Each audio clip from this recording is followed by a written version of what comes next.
Joe Bloggs, one of your employees, comes to you and says, Jason, I had this idea in the shower and it's wildly creative.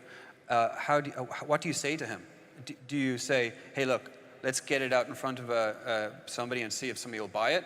Or how do you allow him to nurture it to a point that kind of gets to what you're saying?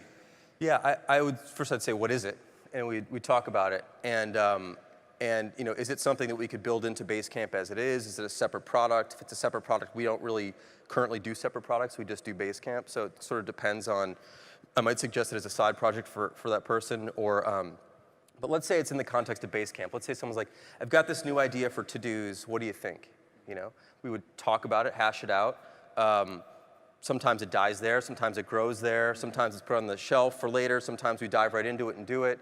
I don't really know. There's no, there's no predetermined path for ideas.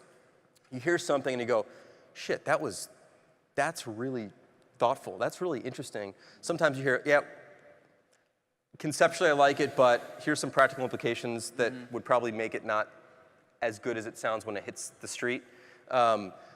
But I think you need to protect ideas and give them room before you crush them. They're very easy to crush. I think you really need to give ideas space. But at 56 people, we don't have room to just explore ideas all day. Some companies with hundreds or thousands of people might have a whole R&D department that's significantly bigger than our whole company. So we're very practical because we can't just explore all the time. We have to make things that our customers want and make things that we want. So there's room for ideas to turn into something. There's room for ideas to be put on hold. I'm always interested in hearing them.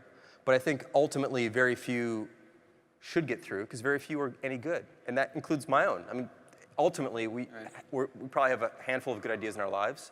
So just because you're riffing and iterating and brainstorming doesn't mean you're going to end up anywhere.